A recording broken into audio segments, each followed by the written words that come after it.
झारखंड शैक्षिक अनुसंधान एवं प्रशिक्षण परिषद रांची द्वारा जैक बोर्ड क्लास 12 संस्कृत द्वितीय सावधिक परीक्षा या टर्म 2 के लिए 5 मॉडल पेपर जारी कर दिए गए हैं। यह है मॉडल पेपर सेट 1 कक्षा 12 विषय संस्कृत, पूर्णांक 40 अंक, समय 1.5 घंटे। ये कुछ सामान्य निर्देश हैं। कुल 19 प्रश्न पूछे जाएंगे आपसे। प्रश्न 1 से 7 तक अति लघु उत्तरीय प्रश्न हैं। इनमें किन्हीं 5 प्रश्नों के उत्तर देने हैं। प्रत्येक प्रश्न 2 अंक के हैं। प्रश्न 8 से 14 तक लघु उत्तरीय प्रश्न हैं। इनमें किन्हीं 5 प्रश्नों के उत्तर देने हैं। प्रत्येक प्रश्न 3 अंक के हैं। प्रश्न 15 से 19 तक दीर्घ उत्तरीय प्रश्न हैं। इनमें किन्हीं 3 प्रश्नों के उत्तर देने हैं। प्रत्येक प्रश्न 5 अंक के हैं। नमो नमः, मैं ब्रजेश त्रिपाठी, आप देख रहे हैं संस्कृत विवर्स यूट्यूब चैनल। आइए वीडियो को शुरू करते हैं। सर्वे प्रश्नाः समान अंकाः, सभी प्रश्नों के अंक समान हैं। केचन 5 प्रश्नान् पूर्ण वाक्येन उत्तरत, किन्हीं 5 प्रश्नों के उत्तर पूर्ण वाक्य में दीजिए। कस्य अपरम नाम कुलाचलम अस्ति, किसका एक अन्य नाम कुल पर्वत है। सप्त पर्वतान अपरम नाम कुलाचलम अस्ति, 7 पर्वतों को कुलाचल या कुल पर्वत भी कहते हैं। सप्त द्वीपानाम के आवेष्टन रूपाः सन्ति, 7 द्वीपों के आवरण करने वाले कौन हैं। सप्त द्वीपानाम आवेष्टन रूपाः सप्त समुद्राः सन्ति, अर्थात 7 द्वीपों के आवरण करने वाले या ढकने वाले 7 समुद्र हैं। श्रीनायारः कति वर्षेभ्यः ओडिशा नगरे कार्यं करोति स्म, श्रीनायार कितने वर्ष उड़ीसा नगर में कार्यरत थे। उत्तर होगा श्रीनायारः वर्षत्रयेभ्यः ओडिशा नगरे कार्यं करोति स्म, श्रीनायार 3 वर्ष उड़ीसा नगर में कार्य। उद्भिज परिषदः सभापति कः आसीत्, वृक्षों की सभा के सभापति कौन थे। उद्भिज परिषदः सभापति अश्वत्थदेवः आसीत्, अर्थात वृक्षों की सभा के सभापति पीपल का पेड़ या पीपल देवता थे। योग सूत्रे कति प्रमाणानि सन्ति, योग सूत्र में कितने प्रमाण हैं। योग सूत्रे प्रत्यक्षानुमान आगमाः त्रीणि प्रमाणानि सन्ति, अर्थात योग सूत्र में प्रत्यक्ष, अनुमान, आगम ये 3 प्रमाण हैं। योगस्य कति अंगानि कानि च तानि, अर्थात योग के कितने अंग हैं और वे कौन कौन हैं या उनके नाम लिखें। योगस्य 8 अंगानि यम, नियम, आसन, प्राणायाम, प्रत्याहार, धारणा, ध्यान, समाधयः सन्ति, अर्थात योग के 8 अंग हैं। यम, नियम, आसन, प्राणायाम, प्रत्याहार, धारणा, ध्यान और समाधि। उद्भिज परिषदः समालोच्य विषयः कः, वृक्षों की सभा के आलोचना का विषय कौन है। उद्भिज परिषदः समालोच्य विषयः मानव वार्ता एव अस्ति, अर्थात वृक्षों की सभा के आलोचना का विषय मनुष्यों की बात ही है। खंड ख, खंडे अस्मिन् 7 प्रश्नाः प्रदत्ताः सर्वे समान अंकाश्च, इस खंड में 7 प्रश्न हैं, सभी के अंक समान हैं। केचन 5 एव समाधेयाः, किन्हीं 5 प्रश्नों के उत्तर दें। संधिम कुरुत, संधि कीजिए। तत् जोड़ टीका बराबर हो जाएगा तट्टिका। यहाँ इष्टुत्व संधि से त को ट होकर शब्द बन गया है तट्टिका। कबिह जोड़ अयम बराबर कबीरयम, यहाँ विसर्ग के पहले ई है तथा विसर्ग के बाद अ होने से विसर्ग को र होकर शब्द बन गया कबीरयम। रामश्चिनोति हो जाएगा रामश्चिनोति। स्तोश्चुनाश्चो सूत्र से दंत श को तालव्य श होकर शब्द बन जाएगा रामश्चिनोति। विच्छेदम कुरुत, विच्छेद कीजिए। सज्जनः, इसका संधि विच्छेद हो जाएगा सत जोड़ जनः। उड्डयनम, इसका संधि विच्छेद हो जाएगा उद जोड़ डयनम। सत्यम वध का संधि विच्छेद हो जाएगा सत्यम जोड़ वध। समस्त पदम लिखत, समस्त पद लिखिए। पंचानाम पात्राणाम समाहारः, पंचपात्रम यह द्विगु समास का उदाहरण है। त्रयाणाम भुवनानाम समाहारः त्रिभुवनम, यह भी द्विगु समास का उदाहरण है। रामश्च कृष्णश्च, इसका समस्त पद हो जाएगा राम कृष्णौ, यह द्वंद्व समास का उदाहरण है। विग्रहम कुरुत, विग्रह कीजिए। पंचमूली, इसका समास विग्रह हो जाएगा पंचानाम मूलानाम समाहारः। पाणिपादम, पाणि च पादौ च येषां समाहारः। पितरौ, इसका समासिक विग्रह हो जाएगा माता च पिता च। कोष्ठे प्रदत्त पदे उचितम विभक्तिम संयोज्य रिक्त स्थानानि पूरयत, कोष्ठक में दिए गए पद में उचित विभक्ति जोड़कर रिक्त स्थान की पूर्ति करें। रामः रिक्त स्थान विभेति, कोष्ठक में दिया गया है व्याघ्रः। यहाँ भीत्रार्थानाम भय हेतु सूत्र से व्याघ्र में पंचमी विभक्ति होकर शब्द बना है व्याघ्रात। वाक्य हो जाएगा रामः व्याघ्रात बिभेति, अर्थात राम बाघ से डरता है। रिक्त स्थान कालिदासः श्रेष्ठः, कोष्ठक में दिया गया है कवि। यतश्च निर्धारणम सूत्र से कवि में सप्तमी विभक्ति होकर शब्द बना है कविषु। वाक्य हो जाएगा कविषु कालिदासः श्रेष्ठः, अर्थात कवियों में कालिदास श्रेष्ठ हैं। सह रिक्त स्थान खादते, कोष्ठक में दिया गया है चमसः।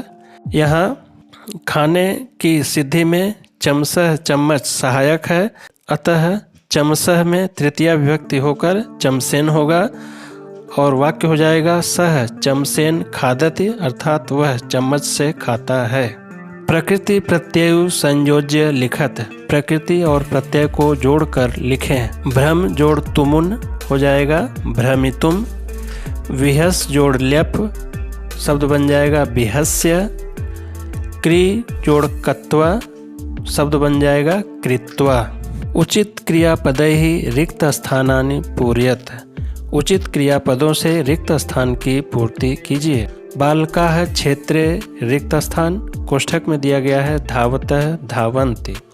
वाक्य में कर्ता बालकाः बहुवचन में है तो क्रिया भी बहुवचन की धावन्ति होगी। वाक्य हो जाएगा बालकाः क्षेत्रे धावन्ति, अर्थात बच्चे क्षेत्र में दौड़ते हैं। द्वे बालिके रिक्त स्थान, कोष्ठक में दिया गया है पठति पठतः। यहाँ कर्ता दो बालिका हैं तो क्रिया भी द्विवचन की होगी पठतः। वाक्य हो जाएगा द्वे बालिके पठतः, अर्थात दो लड़कियां पढ़ रही हैं। अगला वाक्य कृषकः क्षेत्रम रिक्त स्थान, कोष्ठक में दिया गया है कर्षन्ति कर्षति। यहाँ कर्ता कृषकः एक वचन का है, अतः क्रिया भी एक वचन की होकर कर्षति होगा। वाक्य हो जाएगा कृषकः क्षेत्रम कर्षति, अर्थात किसान खेत को जोतता है। खंड ग, खंडे अस्मिन् पंच प्रश्नाः प्रदत्ताः केचन त्रयैव समाधेयाः। इस खंड में 5 प्रश्न दिए गए हैं, किन्हीं 3 प्रश्न को हल करें। प्रत्येक प्रश्न 5 अंक के हैं। शुल्क क्षमापनार्थम प्रधानाध्यापकम प्रति पत्रम लिखत, शुल्क मुक्ति के लिए प्रधानाध्यापक के पास पत्र लिखें। सबसे पहले लिखेंगे सेवायाम।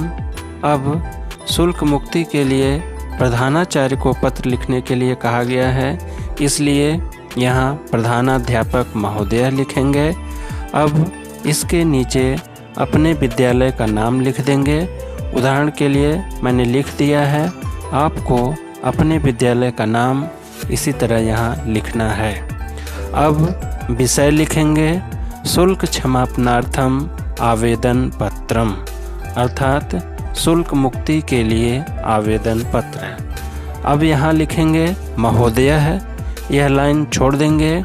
इसके नीचे आगे से लिखेंगे सविनयम निवेदयामि यत्, सविनय निवेदन है कि अहम भवतां विद्यालये 12 कक्षायां पठामि, मैं आपके विद्यालय में 12वीं कक्षा में पढ़ रहा हूँ। अगर 10th क्लास के लिए आवेदन लिख रहे हैं तो 10वीं कक्षायां लिखेंगे। अहम एकः अति निर्धनः छात्रः अस्मि, मैं एक अत्यंत निर्धन छात्र हूँ। मम जनकस्य आर्थिक स्थिति शोचनीया अस्ति, मेरे पिताजी की आर्थिक स्थिति दयनीय है। अहम पूर्ण शुल्क दातुम असमर्थः अस्मि। मैं पूर्ण शुल्क देने में असमर्थ हूँ, अतः शुल्क मुक्तम कृत्वा भवन्तः माम अनुग्रहणन्तु। इसलिए शुल्क माफ़ करके आप मुझ पर कृपा करें। दिनांक यहाँ लिखेंगे। जिस तिथि या दिनांक को पत्र लिख रहे हैं वही दिनांक लिखेंगे। इस तरफ लिखेंगे भवताम आज्ञाकारी शिष्य। चंपू काव्यस्य संक्षिप्तम परिचयम लिखत, अर्थात चंपू काव्य का संक्षिप्त परिचय लिखें। गद्य पद्य मयी रचना चंपू काव्यम कथ्यते, अर्थात गद्य पद्य से मिश्रित रचना को चंपू काव्य कहते हैं। श्रृंगार वीर शांतादि रसानाम प्रयोगः चंपू काव्ये क्रियते। श्रृंगार वीर शांत आदि रसों का प्रयोग चंपू काव्य में किया जाता है। चंपू काव्ये सर्गाणाम नामानि उच्छ्वासः उल्लासः इत्यादि पदैः क्रियन्ते। चंपू काव्य में सर्गों के नाम उच्छ्वास उल्लास आदि नामों से प्रस्तुत किए जाते हैं। विविधानां कथा वस्तूनां प्रयोगः चंपू काव्येषु दृश्यते। विविध कथा वस्तुओं का प्रयोग चंपू काव्य में दृष्टिगोचर होता है। चंपू काव्येषु सरल गद्यानां प्रयोगः क्रियते। चंपू काव्य में सरस व सरल गद्य का प्रयोग होता है।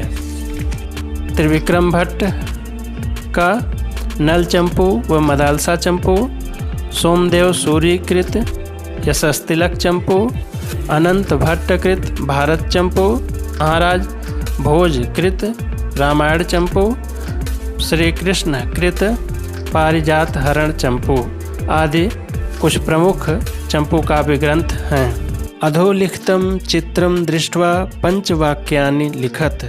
निम्नलिखित चित्र को देखकर 5 वाक्य लिखें।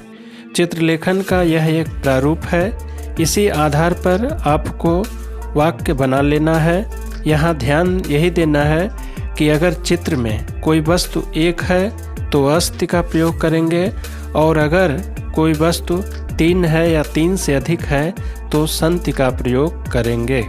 आइए वाक्य लिखते।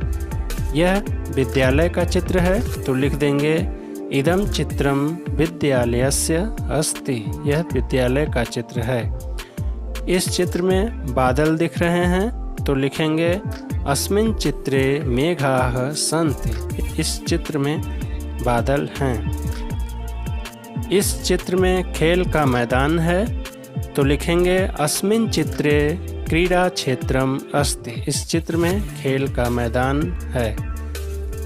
चित्र में भवन दिख रहा है तो लिखेंगे अस्मिन् चित्रे भवनम अस्ति। इस चित्र में भवन है। इस चित्र में मुख्य है बच्चे खेल रहे हैं तो लिखेंगे अस्मिन् चित्रे बालाः क्रीडन्ति। इस चित्र में बच्चे खेल रहे हैं। मंजूषा में प्रदत्त वाक्यों से उचित वाक्य चुनकर रिक्त स्थान की पूर्ति करें। यह वार्तालाप कमला एवं मोहन के बीच का है। पहले मंजूषा के वाक्यों का अर्थ जान लेते हैं। मह्यम संस्कृतम रोचते, अर्थात मुझे संस्कृत अच्छा लगता है। अहम विद्यालयम गच्छामि, मैं विद्यालय जा रहा हूँ। प्रथम कालांशे अहम संस्कृतम पठामि, अर्थात पहली घंटी में संस्कृत पढ़ता हूँ। अब आइए प्रश्न देखते हैं। कमला त्वम कुत्र गच्छसि, तुम कहाँ जा रहे हो? मोहन उत्तर देता है, जूसा में दिया गया है अहम विद्यालयम गच्छामि, तो यहाँ पर हो जाएगा अहम विद्यालयम गच्छामि, अर्थात मैं विद्यालय जा रहा हूँ। पुनः कमला कहती है विद्यालय प्रथमे कालांशे त्वम किम पठसि, विद्यालय में पहले घंटे में तुम क्या पढ़ते हो? मोहन का उत्तर होगा प्रथमे कालांशे अहम संस्कृतम पठामि, अर्थात पहली घंटी में मैं संस्कृत पढ़ता हूँ। पुनः कमला पूछती है कह विषय तुभ्यम रोचते, कौन सा विषय तुम्हें अच्छा लगता है? मोहन उत्तर देता है अब मंजूषा में एक ही वाक्य शेष है वह लिख देंगे हम मह्यम संस्कृतम रोचते, अर्थात मुझे संस्कृत अच्छा लगता है। मंजूषायाम प्रदत्त पदेषु उचितम पदम चित्वा कथाम पूर्यत। मंजूषा में दिए गए पदों से उचित पद चुनकर कथा की पूर्ति कीजिए। प्रश्न को हल करने से पूर्व आइए मंजूषा में दिए गए शब्दों का अर्थ जान लेते हैं। दुर्वचनम अर्थात बुरी बातें, तिष्ठति रहता है, दोष गुणा दोष और गुण, कारणम कारण, सुकह तोता, अपश्यत देखा, स्नानाय स्नान के लिए, द्वितीय दूसरा, एकदा एक बार, आश्रमे आश्रम में। एकस्मिन् रिक्त स्थान एकः मुनिः वसति स्म। यहाँ पर मंजूषा से शब्द हो जाएगा आश्रम में, वाक्य हो जाएगा एकस्मिन् आश्रमे एकः मुनिः वसति स्म, अर्थात एक आश्रम में एक मुनि रहते थे। सह नित्यम प्रातः काले रिक्त स्थान नदीम गच्छति स्म। यहाँ मंजूषा से शब्द हो जाएगा स्नानाय, वाक्य हो जाएगा सह नित्यम प्रातः काले स्नानाय नदीम गच्छति स्म, अर्थात वह नित्य प्रातः काल स्नान के लिए नदी को जाते थे। रिक्त स्थान मार्गे द्वौ सुकौ रिक्त स्थान। यहाँ पर मंजूषा से हो जाएगा पहला पद एकदा मार्गे द्वौ सुकौ अपश्यत, अर्थात वाक्य हो जाएगा एकदा मार्गे द्वौ सुकौ अपश्यत। एक बार उन्होंने मार्ग में दो तोते को देखा। तयोः एकः रिक्त स्थान ईश्वरस्य नाम स्वीकरोति स्म। यहाँ रिक्त स्थान में हो जाएगा शुकः, वाक्य हो जाएगा तयोः एकः शुकः ईश्वरस्य नाम स्वीकरोति स्म। उसमें से एक शुक तोता ईश्वर का नाम का स्मरण करता है। रिक्त स्थान च अपशब्दम वदति स्म। रिक्त स्थान में हो जाएगा द्वितीय, वाक्य हो जाएगा द्वितीय च अपशब्दम वदति स्म, और दूसरा अपशब्द बोलता। मुनिः प्रथमात् सुकात् अस्य रिक्त स्थान पृष्ठवान। मंजूषा से रिक्त स्थान में पद हो जाएगा कारणम, वाक्य हो जाएगा मुनिः प्रथमात् सुकात् अस्य कारणम पृष्ठवान, अर्थात मुनि ने पहले तोते से इसका कारण पूछा। सुकः अवदत् अहम मुनिना सह निवसामि सह यवनेन सह रिक्त स्थान। रिक्त स्थान में हो जाएगा मंजूषा से शब्द तिष्ठति, वाक्य हो जाएगा सुकः अवदत् अहम मुनिना सह निवसामि सह यवनेन सह तिष्ठति, अर्थात मैं मुनि के साथ रहता हूँ और वह एक यवन के साथ रहता है। अतः अहम सुवचनम वदामि सह च रिक्त स्थान वदति। रिक्त स्थान में हो जाएगा दुर्वचनम, वाक्य हो जाएगा अतः अहम सुवचनम वदामि स च दुर्वचनम वदति, अर्थात मैं सुंदर वचन बोलता हूँ और वह बुरा वचन बोलता है। यतो ही क्योंकि संसर्गजाः रिक्त स्थान भवन्ति। रिक्त स्थान में हो जाएगा अब एकमात्र पद ही शेष है, हो जाएगा दोष गुणा है, वाक्य हो जाएगा संसर्गजा दोष गुणा भवन्ति, क्योंकि संगति से ही दोष और गुण होते हैं। प्रिय विद्यार्थियों, टर्म 2 एग्जाम से संबंधित महत्वपूर्ण वीडियो के प्लेलिस्ट का लिंक डिस्क्रिप्शन में दिया गया है। वो वीडियो इन डिस्क्रिप्शन में मिल जाएगी, उसे आप देख सकते हैं। वीडियो अच्छा लगा तो लाइक कमेंट शेयर कर उत्साहवर्धन अवश्य करें। शुभम भूयात्, पुनर्मिलामः, धन्यवाद।